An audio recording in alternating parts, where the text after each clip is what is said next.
Welcome to our channel. నమస్తే అండి. నమస్తే మా సౌజన్య, మన వీక్షకులు కూడా నమస్కారం.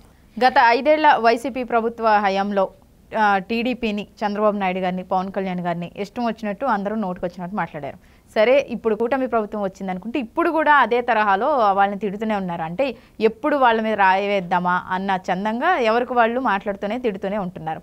ఇప్పుడు ప్రజెంట్ చూసుకుంటే కనుక ఒక్కొక్కరు ప్రెస్ మీట్లు పెడతా ఉన్నారు. ఇప్పుడు రీసెంట్గా చూస్తుంటే పేర్ని నాని గారిని పెట్టిన తర్వాత ఇప్పుడు పోలీస్ వ్యవస్థ మొత్తం, అంటే కూటమి ప్రభుత్వం వచ్చిన తర్వాత పోలీస్ వ్యవస్థ అంతా నిర్వీర్యం అయిపోయింది.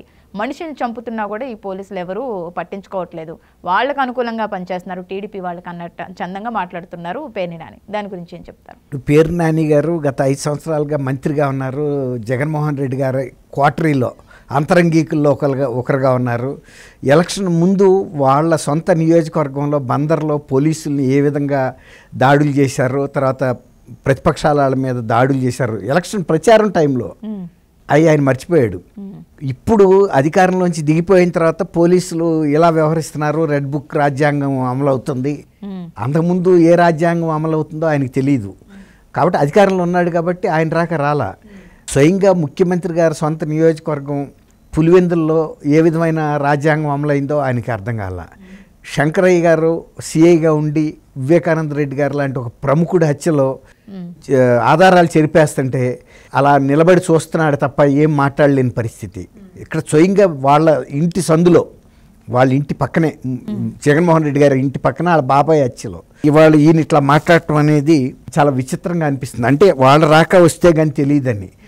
పోలీసులు మౌన సాక్షులుగా ఉన్నారు. కనీసం మేము అక్కడ ఉన్నామని అంటే ఎఫ్ఐఆర్లో కూడా రాయట్లేదంట వాళ్ళు, మేము సాక్ష్యం చెబుతామని.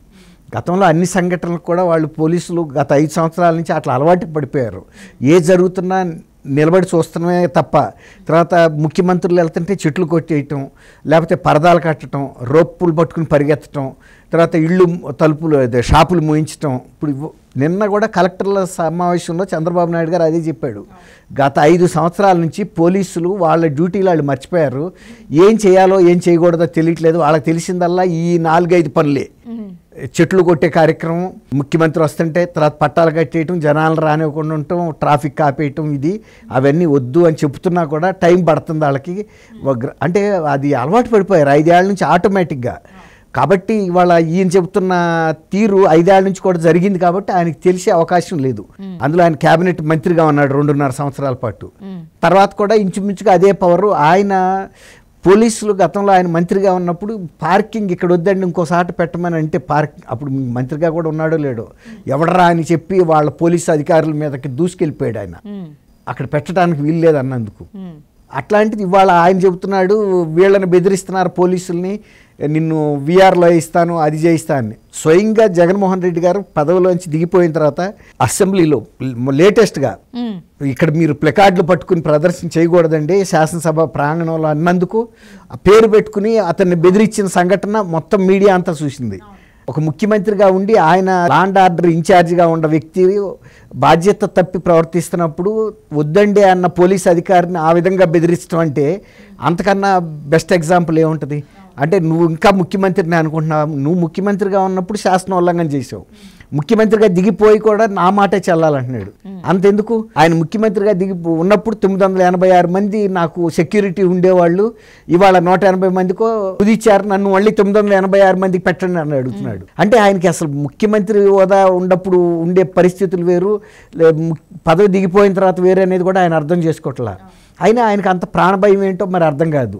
ఇప్పుడు విజయవాడలో అంత పెద్ద ఎత్తున ఇవాళ షేక్ హసీనా ఉంది, బంగ్లాదేశ్లో మనం చూస్తున్నాము. ఆమె పరిపాలన బాగాలేదని చెప్పి మరి దూసుకెళ్ళిపోయారు కదా, ఆమె అధికార నివాసాన్ని మొత్తం వ్యాండలైజ్ చేశారు, ధ్వంసం చేశారు, అన్నీ తీసి బయట పారేశారు. అట్లాగే ఆయనకు కూడా భయం ఉంది. నియంతలు అందరికీ ఉండే భయమే జగన్మోహన్ రెడ్డి గారికి కూడా ఉంది. నియంతలకు ఎప్పుడు పూర్తి జీవితం వెళ్ళరదు, అది ఎప్పుడో మధ్యలో కనుక జనం కనుక తిరగబడ్డ రోజున మనం ఉండము అనేది. అందుకే ఆయన అంత బందోబస్తు చేస్తున్నాడు. ఇప్పుడు ఈయన నాని గారు కూడా మాట్లాడే మాటలు, వాళ్ళ తండ్రి పేరుని కృష్ణమూర్తి గారు, ఆయన ఒక ట్రేడ్ యూనియన్ లీడరు, సాదాసీదా ఒక అడ్వకేటు, ప్రజల తరపున మాట్లాడిన వ్యక్తి. ఆయన డిఎన్ఏ ఈయనలో కనపట్ల, ఈయన తేడాగా మాట్లాడుతున్నాడు. ఆయన ఎప్పుడైనా సరే ప్రాక్టికల్గా ఉండేవాడు. పదవి ఉన్నా లేకపోయినా పదవి ఉన్న రోజు ఎగిరిపోయింది లేదు, పదవి పోయిన రోజు దిగిపోయింది ఏం లేదు. ఆయన ఎప్పుడు ఒకే తరహాగా ప్రవర్తించేవాడు, ప్రజలకు దగ్గరగా ఉండేవాడు. ఇప్పుడు నాని గారి మాటలు వింటుంటే ఇవాళ ఒక్క రోజులోనే 60 రోజుల్లోనే ధనదాహం రక్తదాహం ఎక్కువైపోయింది ఈ ప్రభుత్వానికి. 5 సంవత్సరాల పాటు రక్తదాహంతో పోలీసుల్ని ఏ విధంగా అంటే ఆ విధంగా దుర్వినియోగం చేయబట్టి ఇవాళ కేంద్ర ఎన్నికల సంఘం కూడా తప్పుపట్టింది కదా. ఎన్నికల సమయంలోనూ ఎన్నికల ముందు తర్వాత కూడా రక్తపాతం సృష్టిస్తున్నారనే కదా వాళ్ళు ఇంకా కొంతకాలం పాటు కూడా కేంద్ర పోలీసు బలగాలని ఆంధ్రప్రదేశ్లో ఉంచినాయి. మీకు గుర్తుందో లేదు.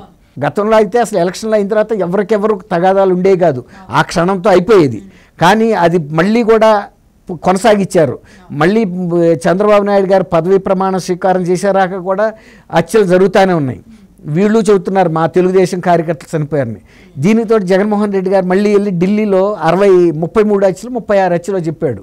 బాబు ఆ నివేదిక ఇవ్వమన్నాడు. ఈయన కూడా మాట్లాడాడు. ఇప్పుడు వాళ్ళు అడుగుతున్నారు. నిన్న కూడా చంద్రబాబు నాయుడు గారు కలెక్టర్ల సమావేశంలో బాధ్యత తక్కువగా వ్యవహరిస్తున్నారు రాజకీయ నాయకులు, వాళ్ళకి మీరేమీ దాసోహులు అయ్యి వ్యవహరించాల్సిన అవసరం లేదు. నేను కూడా అడుగుతున్నాను, 36 హత్యలు జరిగినప్పుడు ఢిల్లీలో ధర్నా చేశారు, ఇవాళ మాకిస్తే మేమే దాని మీద అన్నీ కూడా ప్రతి కేసుకి ఎక్కడ ఎఫ్ఐఆర్ అయింది, దాని నెంబర్ ఎంత, ఏ ఊరు, ఏ పోలీస్ స్టేషను మేము ఎవరు ఇస్తామంటే బయటికి చెప్పట్లేదు కదా ఆయన. ఇప్పుడు వీళ్ళు కూడా కేంద్రానికి కూడా ఒక నివేదిక పంపుతారు రాష్ట్ర ఇంటెలిజెన్స్ తరఫున, ఫలానా మా ప్రతిపక్ష నాయకుడు వచ్చి మీకు ఢిల్లీలో ధర్నా చేశాడు 36 మంది హత్యలని, ఆయన పంపిన నివేదిక ఇది, దానికి మేము విచారణ చేశాము, ఇవేవి కూడా రాజకీయ హత్యలు కాదు 1, 2 ఏమో అది చెప్తారు. కావాలంటే మీ కేంద్ర నిఘా విభాగంతో కూడా ఇంటెలిజెన్స్తో మీరు కూడా దర్యాప్తు చేసుకోమని కూడా ఇచ్చినప్పుడు ఖచ్చితమైన పిక్చర్ కేంద్రానికి కూడా అందుతుంది. ఇప్పుడు ఈయన ఎంత ధర్నా చేశాడో రాష్ట్ర ప్రభుత్వం కూడా ఇవ్వటానికి సిద్ధంగా ఉంది, అది ఉపయోగించుకోవాలి కదా. ఇప్పుడు కేంద్రం అక్కడ ఢిల్లీ వెళ్ళి చేయటం వలన ఇవాళ వైఎస్ఆర్సీపీలోనే ఒక అసంతృప్తి వచ్చేసింది. ఈయన దూకుడుతో పార్టీని ఇబ్బందికరమైన పరిణామాల్లోకి నెట్టుతున్నాడు. ఇవాళ మనం డిఫెన్స్లో పడిపోయాము, మనం ఏది నివేదిక ఇవ్వమంటే ఇవ్వలేని పరిస్థితిలో ఎందుకున్నాడు ముఖ్యమంత్రి గారు, ఇవ్వాలి కదా. ఇస్తే ప్రజలకు కూడా ఇప్పుడు వాళ్ళు వైట్ పేపర్స్ రిలీజ్ చేస్తున్నారు, శ్వేతపత్రాలు. ఈయన దగ్గర ఉన్న ఏకైక ఆయుధం 36 రాజకీయ హత్యలు. ఆ ఎఫ్ఐఆర్లతో సహా విడుదల చేసి ఉంటే ఈయన విశ్వసనీయత పెరిగేది. విశ్వసనీయతని ఇంకా దెబ్బ కొట్టుకున్నాడు తనంతట తనే. ఎందుకు ఇన్ని సవాళ్ళు చేస్తున్నారు? గల్లీ నుంచి ముఖ్యమంత్రి రాక కూడా టీడీపీ నాయకులు అడుగుతున్నారు ఏదే ఆ 36 హత్యల నివేదికని. హోమ్ మినిస్టర్ అడిగింది. ఇవాళ వెనక్కి తగ్గటం వలన ఎవరి విశ్వసనీయత దెబ్బతింది? దీనికోసం మీరు ఢిల్లీ వెళ్ళి ప్రదర్శన అంటే వాళ్ళకి తెలియదని వాళ్ళ మబ్బులో పెట్టడానికి చేశాడు జగన్మోహన్ రెడ్డి గారు. గతంలో ముఖ్యమంత్రిగా ఉన్నప్పుడు చేసిన హత్యలు సొంత బాబాయిది ఆయన విచారణ చేయించలేకపోయాడు. ఆయన ముఖ్యమంత్రిగా ఉన్నప్పుడు జరిగిన హత్యలను బయటకు రానివ్వట్లేదు. వాళ్ళు అవన్నీ బయటకు తీస్తామంటున్నారు కదా వీళ్ళు, ప్రతిదీ కూడా విచారణ చేయిస్తున్నారు కదా. ఇంకా నిన్న చంద్రబాబు నాయుడు గారు చెప్పిన ఇంకొక మాట, నేను పార్టీ తరఫున మీటింగ్ పెడితే 5,000 దాకా మాకు ఫిర్యాదులు వచ్చినాయి, అందులో ఎక్కువ భూ కబ్జాలు ఉన్నాయని చెప్పారు. భూ కబ్జాలు, ఈ భూ కబ్జాలు అనేది ఇష్టానుసారంగా చేసేసారు, ఇది మా సొంత రాజ్యం. అట్లాగే హత్యలు అలాగే చేశారు. పోలీసులు ఏం పట్టించుకునే పరిస్థితి లేదు. స్వయంగా ఇవాళ పోలీసులు దానికి మూల్యం చెల్లిస్తున్నారు. వాళ్ళందరినీ తీసుకుని వేకెన్సీ రిజర్వ్డ్కి అక్కడికి ఇక్కడ పంపిస్తున్నారు. ఎందుకంటే నిశ్చేష్టలు ఈ చూసే పోలీసులు ఉండేంత లేకపోతే అంత. అలాంటి పోలీసు అధికారులు ఎప్పుడైనా ఏ ప్రభుత్వం అధికారంలో ఉన్నా సరే పోలీసులు అయితే ఎఫెక్టివ్గా పనిచేయాలి. ఎఫెక్టివ్గా పనిచేయని పోలీసులకు శిక్ష పడితే కనుక మిగిలిన వాళ్ళకు కూడా బుద్ధి జ్ఞానం వస్తుంది, అటువంటి పనులు చేయరు. కాబట్టి వాళ్ళ పేరు నాని గారు ఇన్ని రకాల పేరు నానిని ఒకందుకైతే అభినందించాలి. ఆయన జగన్మోహన్ రెడ్డి గారి ఇంట్లో కూడా మీ ఇంట్లో తగాదాలు నువ్వు సరి చేసుకోకుండా కనుక ఈ పార్టీని బాగు చేస్తామంటే అది బాగు అయ్యే సమస్య లేదు, అవ్వదు, నువ్వు ముందు ఇల్లు సర్దుకు రమ్మని చెప్పాడు పాపం. కానీ అది ఆయన ఇప్పుడు అడగాల్సింది ఏంటంటే అది అడగాలి, బాబు పార్టీ వాళ్ళ కార్యకర్తలు కూడా బాగా నష్టపడ్డారు, నాయకులు ప్రజలు నష్టపడలేదు అని చెప్పాడు. ఎంత నష్టపడ్డారంటే వాళ్ళు కోలుకోవటానికి ఎంత సమయం పడుతుందో కూడా నేను చెప్పలేను అన్నాడు. అట్లాంటిది ఇప్పుడు పార్టీలో ఆయన అడిగిన పని చేయించాలి జగన్మోహన్ రెడ్డి గారితో, ముందు నీ ఇంట్లో సర్దుకోని రమ్మని.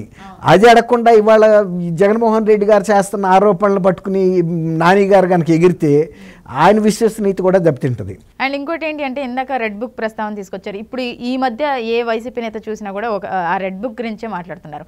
అంటే ఆ రెడ్ బుక్లో ఉన్న పేర్ల గురించి వీళ్ళందరూ భయపడుతున్నారని అనుకోవచ్చా మనం? ఏ విధంగా చూడొచ్చు అంటారు? అసలు రెడ్ బుక్లో ఉన్నది ఏంటి? ఎక్కడైతే పోలీసులు వాళ్ళ విధి నిర్వహణ చేయలేదో, ఎక్కడైతే ప్రజలు ఇబ్బంది పడ్డారో అటువంటి సంఘటనల్ని రాశారు. యువగళం పాదయాత్రలో లోకేష్ గారు రాష్ట్ర వ్యాప్తంగా పాదయాత్ర చేసినప్పుడు ఎక్కడైతే ప్రభుత్వ అధికారులు ఫెయిల్ అయ్యారో, ప్రజలు ఇబ్బంది పడ్డారో, లేకపోతే ఎక్కడ ప్రభుత్వ అధికారులు అత్యుత్సాహం ప్రదర్శించారు, పోలీసు అధికారులు కానీ వాళ్ళకి సంబంధించిన వివరాలు రాశారు. నిన్న ముఖ్యమంత్రి గారు శాసనసభ ప్రాంగణంలో కూడా ఒక అధికారి పోలీస్ పేరు పెట్టి నీ సంగతి చూస్తాను, అధికారం శాస్త్రం కాదు అన్నాడు కదా. అటువంటి సంఘటనలు అవి కూడా అంతకు భిన్నమైన ఏం లేవు. ఈయనేమో ఇక్కడ శాసనసభ ప్రాంగణంలో చూసింది మాట్లాడాడు, ఆయన అభిప్రాయాన్ని ఈయన్ని ప్రదర్శన చేయొద్దు ప్లకార్డ్స్తో అని. అట్లాగే ఆయన కూడా ప్రజాక్షేత్రంలో చూసిన సంఘటనలే కానీ అవి ఏమీ కొత్తగా సృష్టించినవి కాదు, భారత భాగవతాలు అంతకన్నా కాదు, ప్రజలకు జరిగిన అనుభవాలను రాశారు. కాబట్టి మీరు అన్నట్టు కొంత లోన భయం కూడా ఉంది. ఎట్లా అంటే అది వీళ్ళు భయపడాల్సిన అవసరం లేదు. ముఖ్యంగా పోలీస్ అధికారులు లేకపోతే రెవెన్యూ అధికారులు, సిసోడియా గారిని ప్రిన్సిపల్ సెక్రటరీ రెవెన్యూ కూడా ఏం చెప్పాడు, ఇన్ని భూ కబ్జాలు జరిగినాయి అంటే ఏదో వ్యవస్థలో లోపం ఉందన్నాడు. అంటే ఆయన ప్రిన్సిపల్ సెక్రటరీగా ఉండి ఒప్పుకున్నాడు కదా, జరిగిన మాట వాస్తవం. ఇప్పుడు ఇలాంటి భూ కబ్జాలు వస్తాయి, రేపు పోలీస్ అధికారులను అడ్డం పెట్టుకుని వైఎస్ఆర్సీపీ వాళ్ళు చేసిన దాష్టికాలు, దౌర్జన్యాలు, కేసులు అన్నీ వస్తాయి బయటికి. పేరు నాని గారు లాంటి కొంచెం బాధ్యత తెలిసిన వ్యక్తి ఇంకా కొంచెం బాధ్యతగా మాట్లాడటం బెటరు. ఆయన అన్నట్టు పార్టీలో జరుగుతున్న అంతర్గత విషయాలు ముందు చర్చించుకుని వాళ్ళు దాన్ని సెట్ చేసుకోకుండా ఇంకా కొత్తగా వచ్చిన ప్రభుత్వాన్ని 60 రోజుల్లోనే రక్తదాహంతో విలవిల్లాడిపోతున్నారు అంటున్నాడు. 5 ఏళ్ల నుంచి తాగిన రక్తంకి వాళ్ళకి దిక్కులేదు, ఇంకా కూడా తాగాలనే ప్రయత్నం మీద ఉన్నారు. అంటే వాళ్ళ ప్రభుత్వ హయాంలో ఏమేమి చేశారో ఇప్పుడు వీళ్ళు చేస్తున్నారనేది ఆయనకి అదే కనపడుతుంది. అంతేగాని ప్రభుత్వం మారింది వీటిని సరి చేస్తున్నారంత కూడా ఆయన గమనించుకోలేకపోతున్నాడు. బందర్లో ఎంత పోలీస్ స్టేషన్ల మీద దాడి చేశారు. ఎందుకు అక్కడ వైఎస్ఆర్సీపీ కార్యకర్తలు ఎక్సెస్గా బిహేవ్ చేస్తే ఒక ఎస్ఐ ప్రివెంట్ చేశాడంట, నువ్వు ఎందుకు ఆపుతావు మా వాళ్ళని అంతే. కాబట్టి పేరు నాని గారు గతంలో జగన్మోహన్ రెడ్డి గారికి ఇచ్చిన సూచన ఏదైతే ఉందో కుటుంబంలో తగాదాలు సరిదిద్దుకొని రమ్మన్నాడు, ఇప్పుడు ఆయన మీద ఎక్కువ శ్రద్ధ పడితే బాగుంటుంది అనేది నాకు. థ్యాంక్ యూ అమ్మ సౌజన్య.